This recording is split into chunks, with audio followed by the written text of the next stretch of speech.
All right, everyone. So welcome to the ABCs of Health. Today we are on letter L, and this isn't exactly a word. We're doing a bit of a sentence. It's loving yourself through it. And I love this letter because, health is more than just what we eat. It's more than just how much we exercise.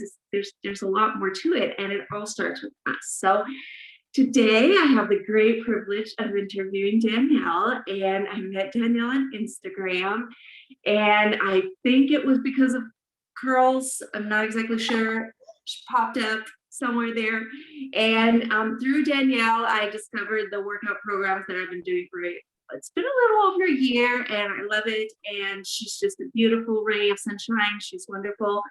And so, she's going to tell you guys what she does, and we will go through there. And in a little bit, I'll tell you why she's the person to do this letter.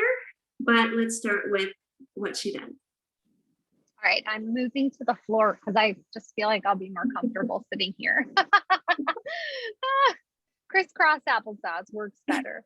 There's all kinds of crazy things going on my porch, but all right. So am I just sharing a little bit about what I do? Yeah. Okay. Oh, wow. I feel like that could take forever because it's just so, there's a lot. A lot of what I do is based on my story and my own journey. About almost 13 years ago, I had my daughter and just went through some really hard times, a little bit of tragedy in our family, and it shifted a lot of things for me. And I ended up eating my emotions and turning to food as a source of comfort when I was just drowning in postpartum depression and sorrow and really some PTSD from what had transpired in my family. So when my daughter was almost a year old, I just saw a picture of myself on the beach and I just didn't recognize her. But it wasn't even the physical aspect of it. It was the person who I could see the sorrow and I could see the despair and that I had kind of lost who I was and maybe had never really known who she was in the first place. So a friend of mine invited me to her, we call it virtual gym now, but her Beachbody accountability group. And I was just hooked on the community and I loved the at-home workouts because I didn't have to go anywhere and schedule things. I am a free spirit. I don't like a schedule.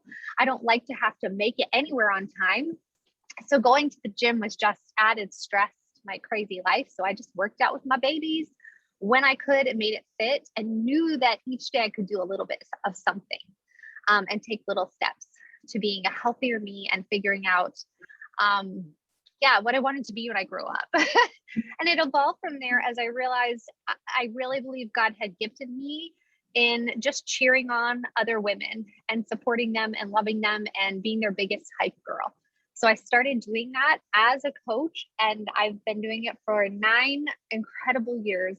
I'm amazed to see how God has grown it and how he's used it in my life. And along the way, who he's helped me realize I am. It's like I became who I was supposed to be, who God had me to be all along.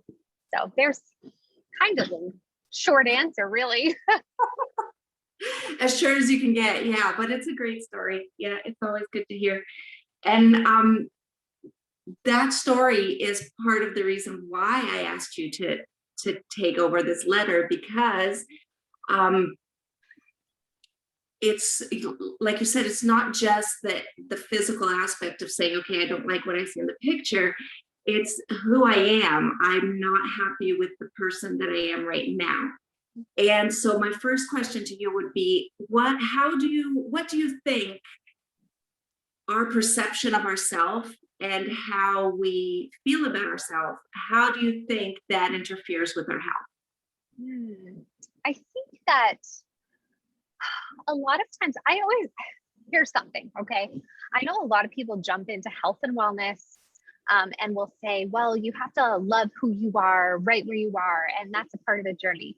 I honestly believe that, but I also believe some discontent with who we are is good because discontent propels us into action.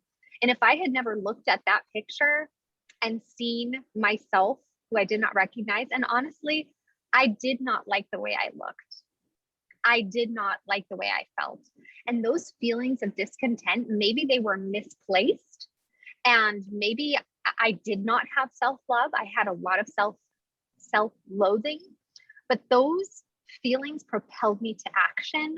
So I honestly, I won't always call them bad, because I think sometimes we need that good hard reality check of this is, yet I know that there is something greater and better within me. And it really is so much more than just what we look like on the outside. But I think we have to go through the journey and the hard to realize that. And the process of saying, okay, I can learn to love myself, and I can be happy where I am, but I can always want to get better, because just saying, okay, I love myself the way I am and this is fine, there's no growth there, right? There's no physical growth, no emotional growth, no mental growth. I would still have, pain in my knees, and I wouldn't be able to keep up with my kids, and I would still be having asthma issues, and just so many things that I am glad for the discontent that brought me to action. So I feel like some of love is a tough love where we're honest with ourselves and say, you know what, this might not be the best version of my body. And even now, I mean, I am at a place where the pandemic and the different things going on with my children and just things God's brought in our way have kind of rocked our world. And I've gained a little bit of weight, but that doesn't mean that I look at myself with disgust, or I look at myself. I think that that's a journey too, of recognizing our body is going to change and grow along the way. And there's different aspects of loving ourselves and giving ourselves grace. But also now I'm kind of to the point where, okay, now I know there are some steps I need to take to love myself even better. And it becomes about so much more than weight loss, I think, too.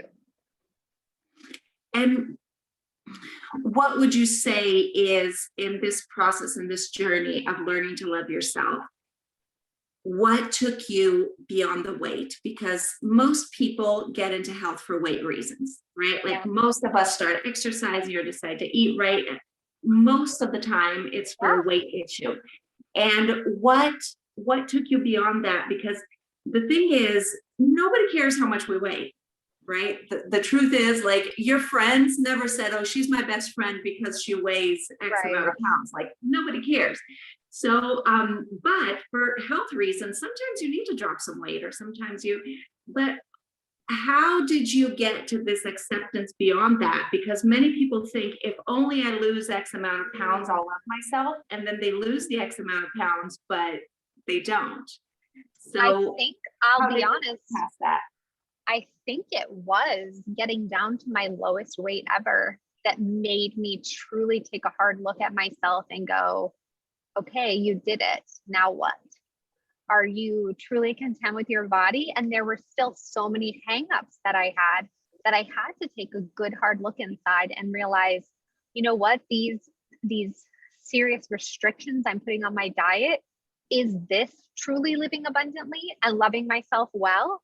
And I think I needed to go almost to another extreme to realize, you know what, you got to that goal and you still hadn't found what you were so craved.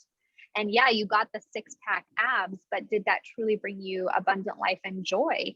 And while I was proud of myself and I don't regret that journey, once again, it was like this good hard look inside to see, okay, am I truly, I guess, recognizing who God made me to be and living the abundant life, and restricting my food so severely was not really the answer for that. So as much as like it's the journey, it really is the journey.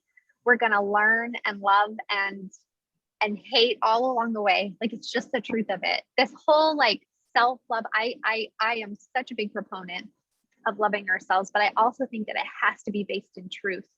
and in God revealing the deep, dark parts of our heart where we can just keep those in line with him and his word and, keep growing to, yeah, I don't know. Does that make sense? Yes, it does.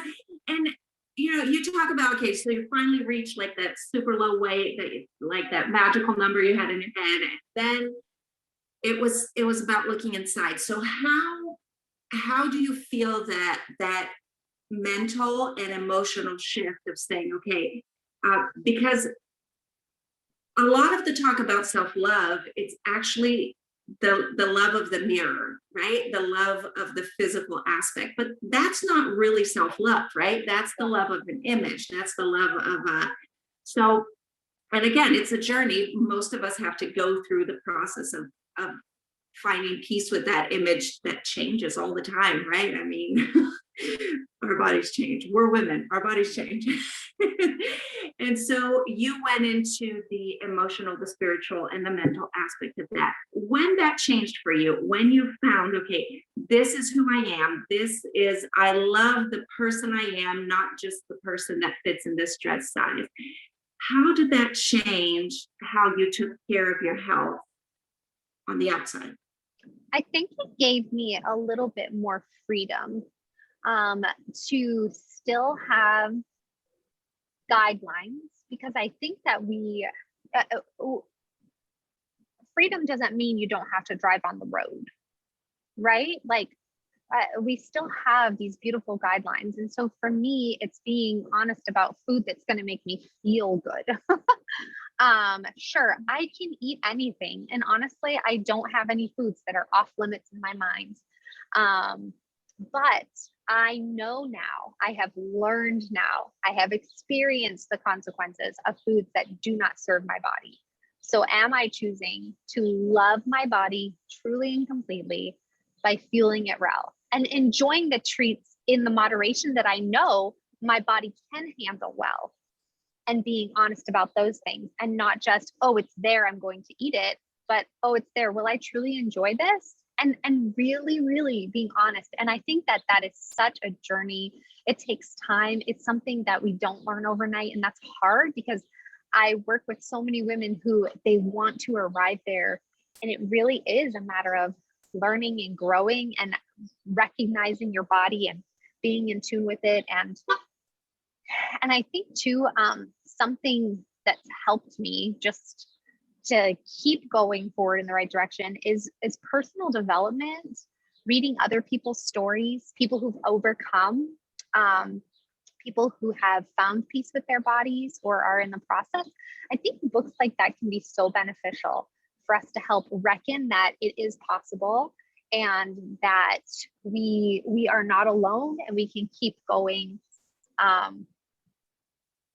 making progress. And I love that, because freedom looks different for all of us, right? Like what's difficult for you may be super easy for me, and what's my biggest struggle is just a walk in the park for you, right? So it's so freedom freedom isn't yes all the time, and freedom isn't no all the time, right? It's just, it really is a personal discovery. Like I can't do exactly what you do, because that won't be my freedom, right? So because of the person I am, not just the body that I may want to. So, and isn't it a part of really like learning ourselves, and like I said, like being honest with ourselves, because the heart is deceitful, and we are our own best deceivers. Like we really are, we're good at it. But I think sometimes we do just have to be so honest with ourselves. Like, okay, girl, those Oreos are not going to make you feel good tomorrow. Like, can we just be honest? And sometimes even the saying it out loud. I mean, I know we're weird that way. Like, not everybody would agree with this, but some of the things that we tell ourselves in our head, we would laugh if someone were to use that argument with us. Like we would say, really, that's not an argument. That's not, you can't say that, right? But we convince ourselves, it sounds so good in our head, right? And we just go ahead and just move forward with the not great option. Ah, how we learn and grow. And yeah, a couple letters before we had J for journey, and that's exactly what the whole conversation was about, that this is everything that we reach, it's a marker. It's not the final goal, because there's this idea in this industry, like, okay, I'm going to get there and I'm going to sit there. But that's not real life, right? I mean, you reach a goal, you learn something, and you keep going, right? You keep moving forward. So it really is just And I mean, you know this as well as I, my dear, as each year goes on, the game changes. It just does. And so I think we just have to be willing for that, like, growth and change. And yeah, like, because it doesn't ever stay the same. no, no, and we have to learn who we are through all of the crazy changes. Yes. I love it. So my last question for you is, what is one thing that you would suggest someone who, no matter where they are in the process, maybe just in that first stage of saying, okay, something isn't good, and I hate who I see in the mirror, I'm not happy with myself, I'm not doing well, or maybe someone who's already in the process and in there and creating new habits and creating these good things, what is one step you would say that's important to practice to maintain this self-love, to maintain this self-knowledge and self-acceptance? Oh man, just one thing that's tricky. Give me 1 to 3 things. Okay. I would say the biggest thing is just keep going, right? Like, just keep going. It doesn't, the journey is not linear. It's up and down and all over and in between, and just keep going and fail forward so big. I do have, like, and this popped into my head, so I'm going to share it. And I haven't shared it in my virtual gym in a while, so I need to. But one thing that I heard years ago, and it stuck with me forever. And I don't know why this made such a big difference, but maybe it's a tangible thing that we can all do today. I remember someone telling me, okay, move, like, have a mirror, and you just jump in front of that mirror and say something so positive. Like, maybe you think it through ahead of time, or you write it down, or whatever, but it's like, think about something about yourself that you can just totally praise and surprise yourself. Like, I'm not kidding. Like, I would tell my girls, you go out of the mirror and then you jump in front of that mirror and say, you have awesome hair. You're amazing. Oh my God. Like, seriously. And just surprise yourself, because we're so good at looking at ourselves and picking apart every little wrinkle, freckle, dark spot, you know, like we are, right? The jiggle, we're so good at that. I think if we purposely and intentionally out loud say good things, it starts to shift. It just does. It's like, aren't there stories about plants that you speak life to them and positivity? Like, are we not greater than a plant as God's creation? Yes. Speak life. So there you go. There's my tangible gift or tip. Tell yourself. Speak life. Like, do it out loud. I have an exercise that I sometimes suggest to people, that it's that exact idea, that you're going to make a list of the things that you tell yourself. And not the good things. You're going to make a list of the real things that you tell yourself that you would never say out loud, that you would never ever say about your daughter, about your best friend. Those things that you look in the mirror and that you tell yourself, you're going to make a list. And then right next to it, you're going to make a list, something that is truth going against each one of these negative things, because we need that bank, right? We need that bank of truth for us to pull from, because we're all going to have the hard days. We're all going to have the difficult, the bloated, the pain, the week that you can't work out because you hurt your foot or whatever it was. So we're all going to have the difficult times, the meal that didn't go as you wanted, whatever it is, right? So this idea of looking at yourself and actually telling yourself, not just in your head staring out at Yeah. a window, right? But just looking at yourself and telling it to yourself. That's powerful. Yeah. All right. So any last things that you would like to say? I think I shared it all.